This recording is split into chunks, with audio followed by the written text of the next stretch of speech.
ꯄꯨꯝꯅꯃꯛꯄꯨ ꯑꯍꯥꯟꯕꯃꯛꯇꯗ library of ꯃꯅꯤꯄꯨꯔꯅ ꯈꯨꯔꯨꯝꯖꯔꯤ ꯂꯦꯡꯁꯤꯟꯕꯤꯗꯨꯅ ꯂꯩꯔꯦ ꯏꯝꯐꯥꯜ ꯃꯅꯤꯄꯨꯔꯗ ꯍꯧꯖꯤꯛ ꯑꯩꯒꯤ ꯌꯥꯝꯅ ꯅꯨꯡꯁꯤꯖꯔꯕꯤ ꯏꯃꯥ ꯑꯗꯨꯒ ꯄꯨꯝꯅꯃꯛꯅ ꯌꯥꯝꯅ ꯅꯨꯡꯁꯤꯅ ꯑꯣꯖꯥ ꯁꯔꯣꯖ ꯅꯂꯤꯅꯤ ꯈꯣꯡꯗ꯭ꯔꯥꯝ ꯍꯥꯏꯅ ꯃꯤꯡꯗꯧꯕꯤꯕ ꯏꯃꯥꯕꯨꯁꯨ ꯈꯨꯔꯨꯝꯖꯔꯤ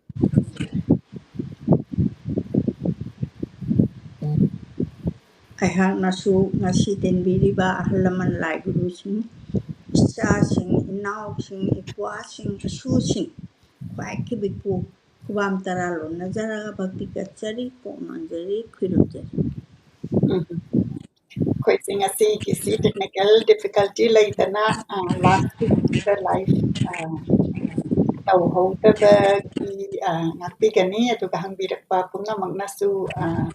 ꯄꯨꯝꯅꯃꯛꯄꯨ ꯊꯥꯒꯠꯆꯔꯤ ꯍꯥꯏꯗꯤ ꯑꯩꯈꯣꯏꯁꯦ ꯇꯦꯛꯅꯤꯀꯦꯜ ꯗꯤꯐꯤꯀꯜꯇꯤ ꯂꯩꯕꯗꯣ ꯉꯁꯤꯗꯤ ꯑꯩꯈꯣꯏ ꯇꯦꯛꯅꯤꯁꯤꯌꯟꯗꯨꯅ ꯑꯩꯈꯣꯏ ꯁꯤꯁꯇꯦꯝꯁꯦ ꯔꯤꯁꯦꯠ ꯇꯧꯕꯤꯔꯒ ꯑꯃꯨꯛ ꯌꯥꯔꯦ ꯑꯗꯣ ꯑꯩ ꯑꯝꯇꯪ ꯁꯦꯌꯔ ꯇꯧꯖꯒꯦ ꯑꯗꯨꯒ ꯄꯨꯝꯅꯃꯛ ꯌꯦꯡꯕꯤꯔꯤꯕꯅꯁꯨ ꯀꯗꯥꯏꯗꯒꯤ ꯇ꯭ꯌꯨꯟ ꯏꯟ ꯇꯧꯕꯤꯔꯛꯏꯅꯣ ꯍꯥꯏꯕꯗꯨ ꯀꯃꯦꯟꯇ ꯁꯣꯏꯗꯅ ꯇꯧꯕꯤꯔꯛꯑꯣ ꯑꯗꯨꯒ ꯏꯃꯥꯅ ꯑꯩꯈꯣꯏ ꯃꯌꯥꯝꯗ ꯀꯃꯥꯏꯅ ꯇꯧꯕꯤꯔꯤ ꯑꯩꯈꯣꯏ ꯋꯤꯛꯀꯤ ꯍꯥꯏꯂꯥꯏꯠ ꯍꯥꯏꯇꯥꯔꯦ ꯏꯃꯥꯅ ꯃꯅꯤꯄꯨꯔꯗ ꯂꯩꯕꯅꯤꯅ ꯏꯃꯥꯒꯤ ꯑꯦꯛꯁꯄꯤꯔꯤꯌꯦꯟꯁ ꯑꯩꯈꯣꯏ ꯃꯌꯥꯝꯗ ꯁꯦꯌꯔ ꯇꯧꯕꯤꯔꯤ ꯍꯣꯏ ꯑꯩ ꯇꯣꯉꯥꯟ ꯇꯣꯉꯥꯟꯕ ꯁꯕꯖꯦꯛ ꯇꯣꯉꯥꯟ ꯇꯣꯉꯥꯟꯕ ꯊꯧꯊꯣꯛ ꯁꯤ ꯈꯔ ꯑꯗꯨꯝ ꯑꯩ ꯊꯝꯖꯒꯦ ꯃꯌꯥꯝꯗ ꯑꯗꯨꯒ ꯍꯧꯖꯤꯛ ꯍꯧꯖꯤꯛ ꯑꯩꯈꯣꯏ ꯅꯣꯡꯁꯤ ꯏꯁꯤꯡ ꯏꯆꯥꯎ ꯇꯧꯔꯨꯔꯦ ꯑꯃꯨꯛ ꯐꯈꯔꯦ ꯅꯣꯡ ꯑꯗꯨꯝ ꯇꯥꯏ ꯑꯗꯨꯒ ꯅꯣꯡꯁꯤ ꯅꯨꯡꯁꯥ ꯑꯃꯨꯛ ꯁꯥꯕ ꯃꯤꯁꯦ ꯌꯥꯝ ꯅꯥꯕ ꯑꯗꯨ ꯀꯣꯚꯤꯠꯁꯨ 100ꯒꯤ ꯃꯌꯥꯗ ꯅꯥꯈꯠꯂꯛꯑꯦ ꯍꯧꯖꯤꯛ ꯑꯗꯨꯅ ꯏꯃꯥꯗꯤ ꯃꯥꯛꯁ ꯎꯞꯄꯒꯁꯦ ꯑꯩ ꯍꯧꯖꯤꯛ ꯄꯥꯕꯒꯤ ꯑꯩ ꯏꯊꯟꯗ ꯂꯩꯕꯒꯤ ꯎꯞꯇꯕꯩ ꯋꯥꯅꯤ ꯑꯩ ꯃꯥꯛꯁꯦ ꯑꯗꯨꯝ ꯊꯥꯗꯣꯛꯆꯗꯦ ꯊꯧꯗꯣꯛꯁꯨ ꯌꯥꯝꯅ ꯃꯊꯪ ꯂꯩꯔꯦ ꯑꯗꯨꯒ ꯂꯥꯁ ꯉꯔꯥꯡ ꯍꯥꯏꯒꯗ꯭ꯔꯥ ꯉꯔꯥꯡꯒ ꯉꯁꯤꯒꯁꯤꯐꯥꯎ ꯍꯦꯛ ꯀꯟꯐ꯭ꯌꯨꯁ ꯇꯧꯔꯛꯑꯦ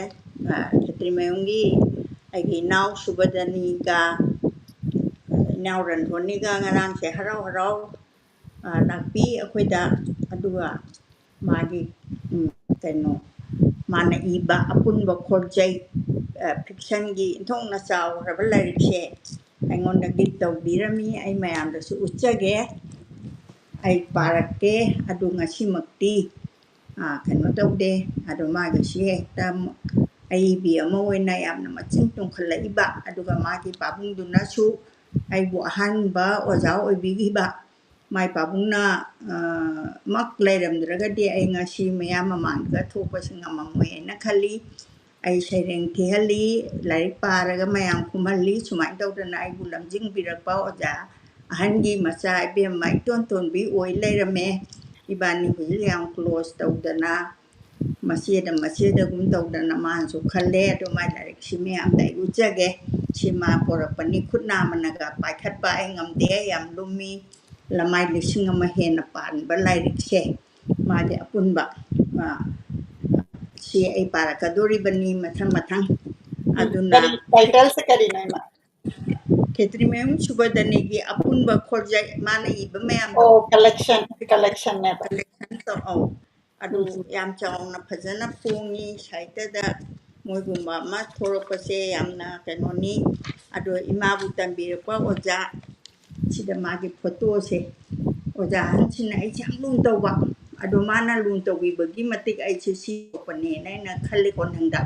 ꯍꯥꯟꯅꯗꯤ ꯈꯪꯗꯦꯀꯣ ꯑꯉꯥꯡ ꯑꯣꯏꯕꯅꯤꯅ ꯑꯗꯨꯒ ꯁꯩꯔꯦꯡ ꯊꯤꯍꯟꯗꯅ ꯑꯗꯒꯤ ꯀ꯭ꯂꯥꯁꯇ ꯂꯥꯏꯔꯤꯛ ꯄꯥꯍꯜꯂꯒ ꯃꯌꯥꯝ ꯈꯨꯝꯍꯟꯕ ꯑꯗꯒꯤ ꯑꯗꯨꯃꯥꯏꯅ ꯇꯧꯕ ꯑꯗꯣ ꯑꯪꯀꯗꯤ ꯑꯩꯁꯦ 0ꯅꯦꯕ ꯑꯗꯣ ꯑꯪꯀꯁꯤ 0 ꯆꯠꯂꯒꯗꯤ ꯐꯦꯜ ꯑꯣꯏꯕ ꯇꯥꯔꯦꯅ ꯑꯣꯖꯥꯅꯒ ꯇꯝꯕꯤꯗꯅ ꯌꯥꯝ ꯇꯧꯔꯛꯄ ꯑꯗꯨꯒꯨꯝꯕ ꯑꯣꯖꯥꯒꯤ ꯃꯆꯥ ꯏꯕꯦꯝꯃ ꯏꯇꯣꯟ ꯇꯣꯝꯕꯤ ꯁꯨꯕꯗꯅꯤ ꯃꯥꯅ ꯏꯕ ꯍꯧꯖꯤꯛ ꯃꯥ ꯁꯥꯍꯤꯇ꯭ꯌꯀꯥꯔ ꯌꯥꯝꯅ ꯃꯃꯤꯡ ꯂꯩꯔꯕ ꯁꯥꯍꯤꯇ꯭ꯌꯀꯥꯔ ꯑꯃꯅꯤꯅ ꯑꯩ ꯊꯝꯖꯒꯦ ꯁꯤꯗ ꯅꯠꯇꯕ ꯃꯥꯏ ꯊꯕꯛ ꯌꯥꯝ ꯇꯧꯔꯤ ꯍꯧꯖꯤꯛ ꯁꯣꯁꯥꯏꯇꯤꯁꯤꯗ ꯃꯥꯏ ꯌꯨꯝꯗꯁꯨ ꯑꯩꯈꯣꯏꯒꯤ ꯍꯣꯜꯒ ꯇꯧꯗꯅ ꯇꯥꯡ 22ꯗꯁꯨ ꯐꯪꯁꯟ ꯑꯃꯒꯤ ꯕꯥꯇꯣꯟ ꯄꯤꯔꯝꯃꯤ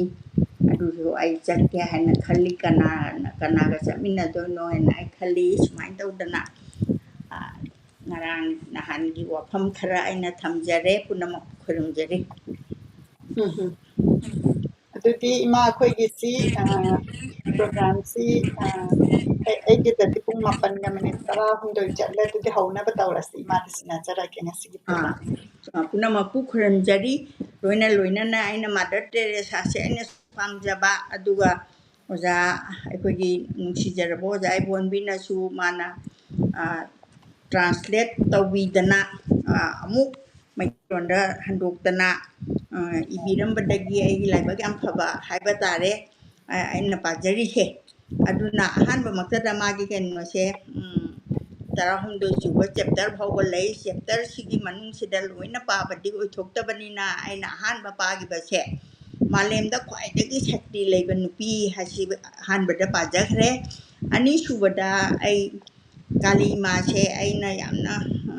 ꯀ꯭ꯔꯤꯄꯥ ꯄꯤꯕꯤꯕ ꯑꯗꯨꯒꯨꯝꯕ ꯀꯥꯂꯤ ꯏꯃꯥꯁꯦ ꯑꯩ ꯌꯥꯝ ꯊꯥꯖꯖꯅ ꯑꯩ ꯅꯤꯡꯖꯩ ꯑꯗꯨꯅ ꯀꯥꯂꯤ ꯘꯥꯠꯁꯦ ꯀꯜꯀꯇꯥꯗ ꯂꯩꯕꯁꯦ ꯁꯤꯅ ꯑꯅꯤꯁꯨꯕꯗ ꯄꯥꯖꯈ꯭ꯔꯦ ꯑꯗꯨꯒ ꯉꯁꯤꯁꯤ ꯅꯨꯃꯤꯠ ꯍꯨꯝꯅꯤꯁꯦ ꯁꯤꯒꯤ ꯁꯨꯕꯁꯤꯗ ꯂꯣꯏꯁꯤꯜꯂꯛꯄ ꯁꯔꯨꯛ ꯑꯦꯄꯤꯂꯣꯛ ꯍꯥꯏꯕꯁꯤꯒ ꯑꯔꯣꯏꯕ ꯇꯥꯡꯀꯛꯁꯤꯒ ꯅꯪꯉꯒꯗꯤ ꯑꯅꯤꯁꯤ ꯈꯞꯊꯖꯔꯛꯀꯦ ꯑꯗꯨ ꯉꯝꯒꯗ꯭ꯔꯥ ꯉꯝꯃꯣꯏꯗ꯭ꯔꯥ ꯍꯥꯏꯕꯁꯤ ꯌꯦꯡꯉꯁꯤ ꯑꯩ ꯍꯧꯖꯤꯛ ꯍꯧꯖꯔꯛꯂꯒꯦ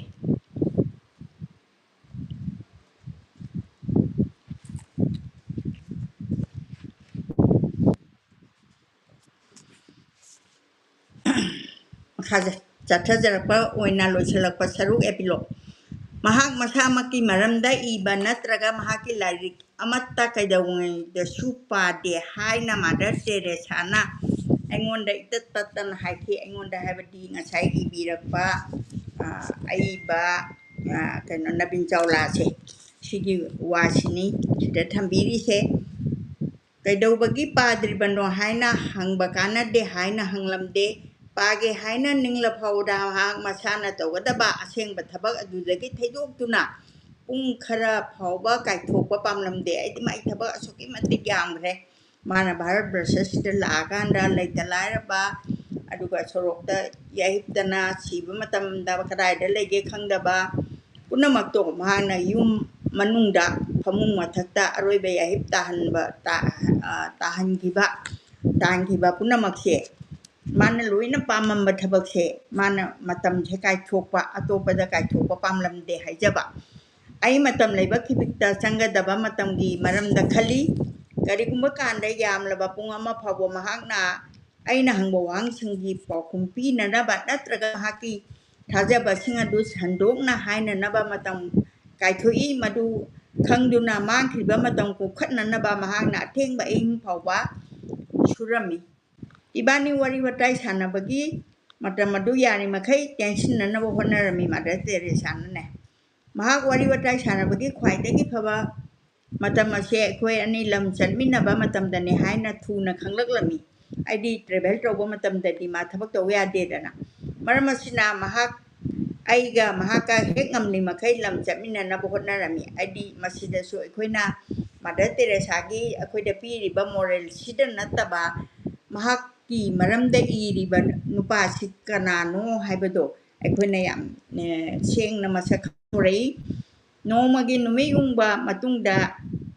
aikoina mother house ki mi phampham ka aduda phamningai da aina maonda aigi lariki wahau to ki prologue ibaloire tangkang macha khara maonda pa duna tahanningi haina aina hairami mahangna padrabasu yai haiba wahai ama phawba haidringai da aina paba hekta hurami mabani gi marakta leinariba marido Mother Teresa gi thoidokpa lisat ama dikari guma thabak ama hek haukhraga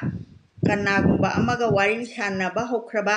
mahak thabak aduda natraga wari sanariba aduda pungning amata choi thoktana lupsinduna leiba asini masida khoin tamningai oiba yamna tamjaningai oiba magi waktu da full concentrate tawraga lakpa adugumba si aina underline tawraga thamjai yamna pungning changna taraga matang kharada maru oina khanduna yaningna manga nomlei aidi wa oina ngangbada matam kan manghandaba aroibada mahakna mahake haunabi asamba mawongda haida yamna phai mafam khuding maktamadu phongdo wa kadingangba adudagi aina makha tarakpa asida mangonda polum ama oheningdabana mahangna thapna sathokhiba matamda pau I ching natraga จึงนั้นนะครั้งหนึ่งบามาตั้งดาจึงนะบักกุกนันดาบาดหนึ่งที่จะนะให้บีนะบักนากุมามิสักอามาดาสินะบีระบดียามนะมาเต็งโอยกันนี่ให้นะให้ระมีมากีลูกอาชียามนะทูนะจะขลักปนามารำโอยดูนะลูกกันละมาดีเลยนะบามาชิงมิงพำนะสิงบักขังนะนะบ่ฮอนนะบดายามนะคุดงที่บาอรูบามาสู้โอยระมีมาชิดนะตนะฮินดูอามาโอยนะไอนะหนึ่งที่จะนะมาปุ่งพานะขังจะบาMahaki dan magi matang kaya ama sulerami ID ngasa magi wari iriba kano si ai basi Hindu ni Mother sana Christian ni Mother sana mohana mangang nom laduna hatang wakin khalaga Sister Joseph Michael gi maming hayrak lami adu mo namang mahang Sister Michael asi hana na mahaki Counselor General Mari gi manungda ama oiduna Tabak yamna sinbanina mahaki matam yamna lobi derna bataksil laki akon bagi taran nipalgi tabak ki kongcata Sister asina mahaki ing taplaba momon minu kaluina na aten ba matam da khanghan birak na egi damakta matam kai thopi re I mahang na ngonda ai na chatu na yeng luge khaliba mission house singi superior singda I ba saktak chi sing pire I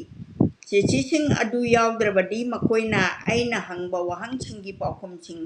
pirak loy daudi bani Sister Joseph Michael nani aingonda father ben exam unakiba lairabra haina hangkibadu maduda aina unabadi lairaduna mahaki maming phawada khidri haiba kanda mahang na unana ba thorang tawiki kanamata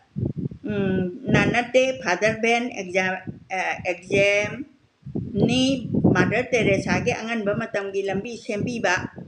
sabi ba ngamkhri ba marui ba mahaki mamitta mission ase ning saurak pa sakhalak pa horak pa urak pa dangai ngada changsang law na mayek seng na phaurak ki ba mahaka kuina wari watai sana draba Calcutta da lak pagi mapung phade mahaki thoido pan sing bagi panggan ing tappa pusel amasung phagi jugai gi lok sing nai amna sakti leba Yochabi oiduna mahak ase yamna maru oiba tana dabaya daba kanna ba masak lopam ama aingonda oirami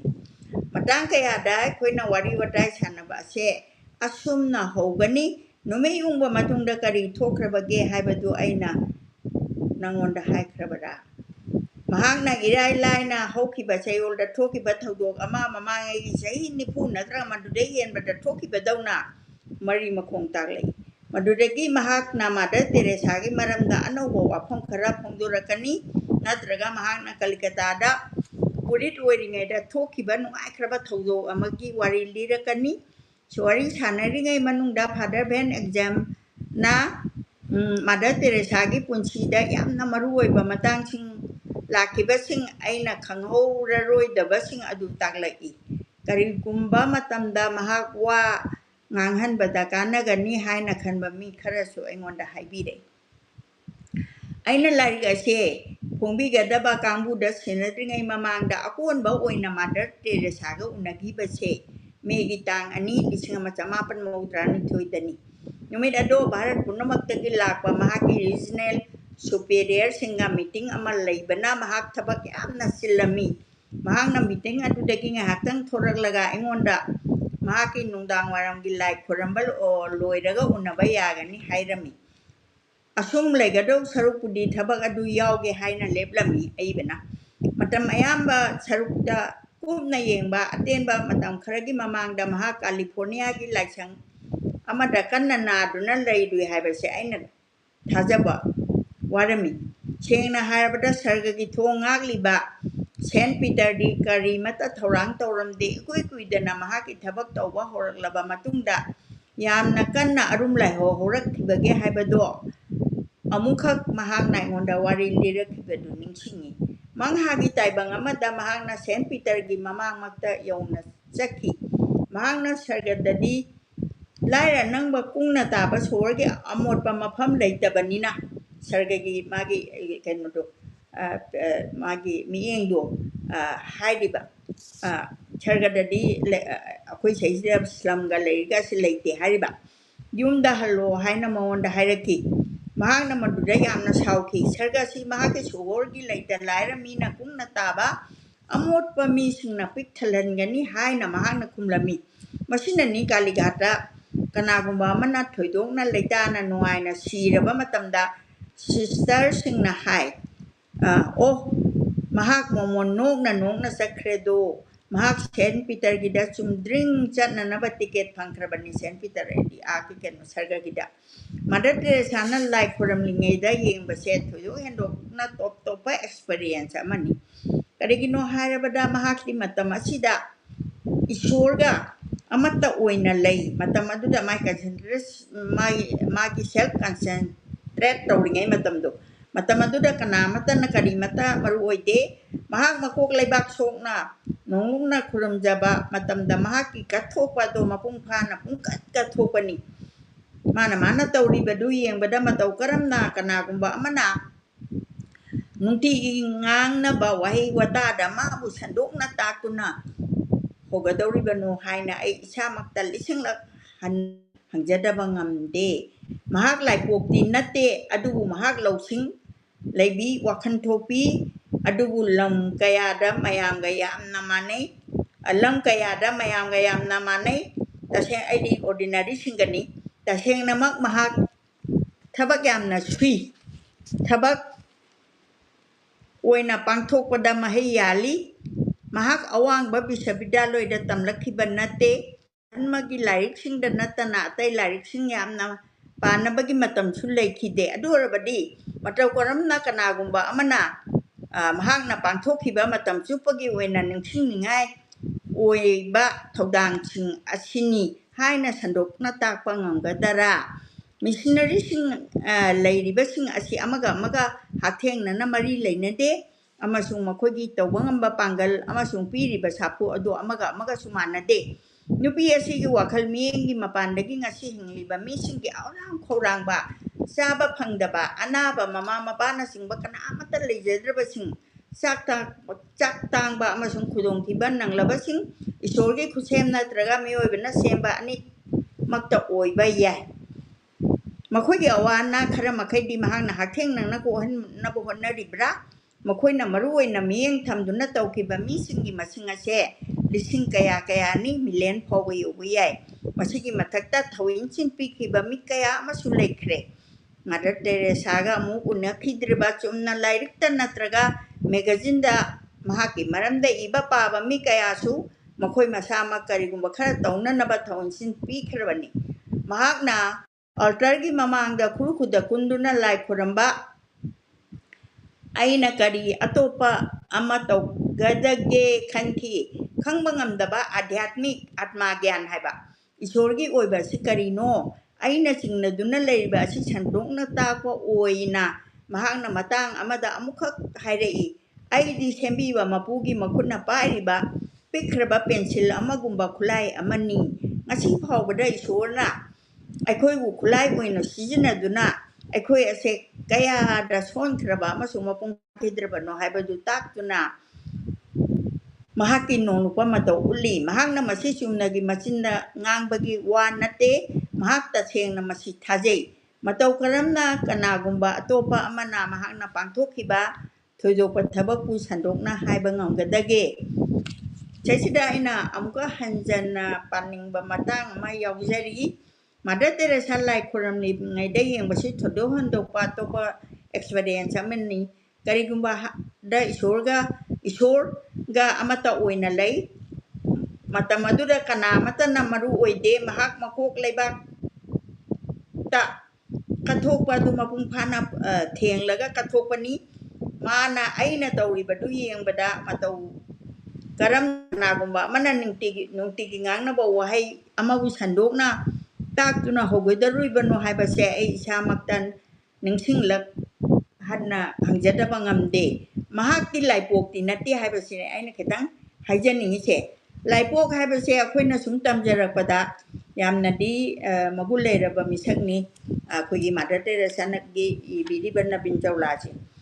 Genius is nothing, it is 99% of perspiration. I know why Ojasunga yam explain the way. Adu genius I see IT genius ne haraga market no torum than a legati Mother Teresa say a Mother Teresa or a moy मासे लाइपोक नते हाइबसे अइना यानिंगदे इसा Paribas आइसिना मासे ngसाइगी अइना philosophy अमा ममांगदा अइना लाइक तमकपदा ओजाना फजाना एक्सप्लेन तौबी जीनियस ऐसे कछु नते it is 99% of perspiration aduna genius Mahatma Gandhi ji genius नि हाय अदोसु माना तौरिबा थबक मयाम दो माना सु मागी मफी कनो थोंगी दे कइगिनो दमा हरिजोन नुबी अमा उरुबदा अमोट बफिरोंदो सुदोगनबा माना सापोनसु लेबिरगे अदुगा नंगी फीदो महात्मा गांधी दि लु नानबसे याम पामजबनिना माई मपोंग नुमिता 14 कनो सिदा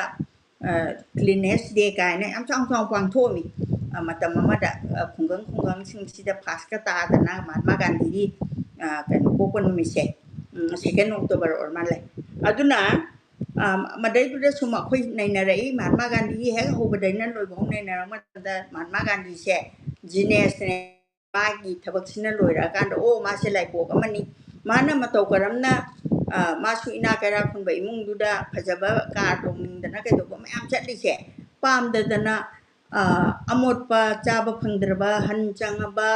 मयुम लैत्रबा सीबा मतमदा माय कनानो हाइबदो थोपा ngamdaba मीदुगी ममा ओइखिबदो आई मासे जीनियस ने हाइबसे आई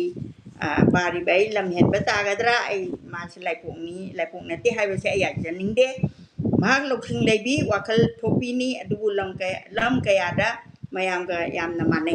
असुमाइना आई थमजरमकान नमखा सथजगे lai khurambagi thabak loire akon lai khuramba puja tawsing adudi lehore numitare Mother Teresa lai khurambagi chapalgi mapanda leiba lambi gi mafam amada thaba apikpa phana amada aigi nakta phamle aidi ai bagi manakta mahaki sor oina leiraba sor asigi mi singda mahaki thabak na hongba kari porei thajabage haina ingonda ai na maunda hangki maduda mahangna kumlei aikhoi yamna sangna thabak tawrakle Kolkata gi mi singna khanglakle lairaba tola tara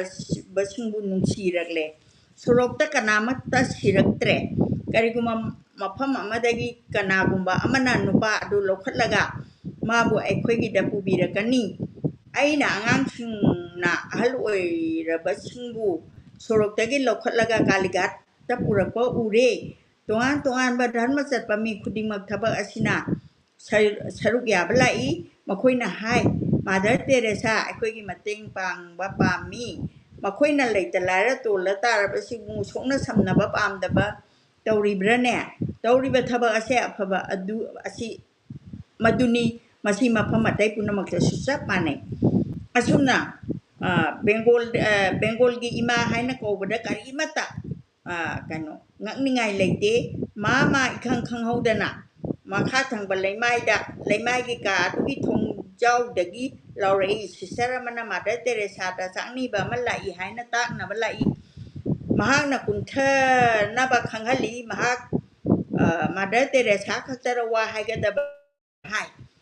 Mother Teresa makha gi leimai dagi ka aduda kumthai aina matung inai sangni ba du paisa natraga chengni balak banate madugi mahuta no madamana tanjari ba do khudol oina piba lakane ba Mother Teresa sida ngai changni ba duna mu pira aba man taw buda khigi keno sida pila dana mahang na pairi ba tengkota duda sel maye khara yawi madu yam labada lupa aman natraga ani oibe yai me ku khara di Mother Teresa karimata lepa ngamdaba mali karigumada madu laurabadi sakni ba don nundang chara helagani karigumba laudraga na nupa adugi thamoi mahakna sohonba oina thoka dauri mahak laubada leple aidi ngasai changni ben mauna pi ba paisa do nupa aduna Mother Teresa gi khuda do harau baga loina na chupi aikoina phampam phan aduda amu halakpada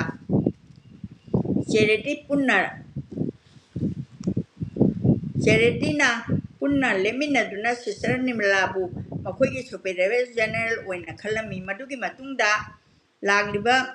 tha singado Mother Teresa na mahaki mayeng ta tharaklaba hachangi pangal adu aroiba oina khakcha duna dharma gi lup adugi maru oiba kanaba mamal values adu nauna pangal